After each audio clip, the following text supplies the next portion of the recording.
Ayan guys, so okay na. So kanina lang, bumalik na siya. So nagka-problema nga daw, ayan.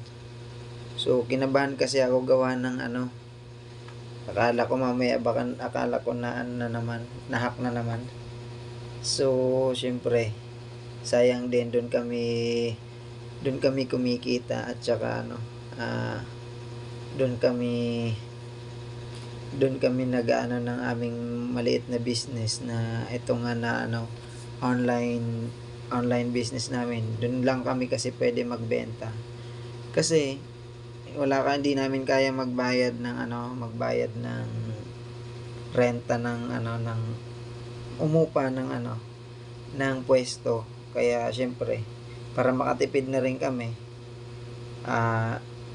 doon muna kami sa Facebook kasi doon mas maraming kasi tulad ng may mga group doon na pwede kaming mag-post at saka magbenta.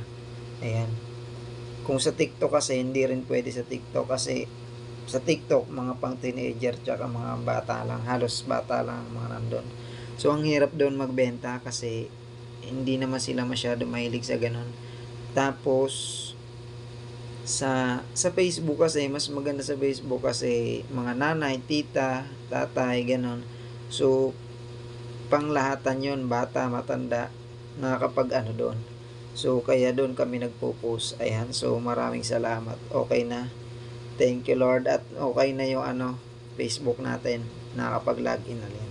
Ayan, so guys, so kung na-experience nyo rin yan, comment na lang kayo. Ayan. So ayan.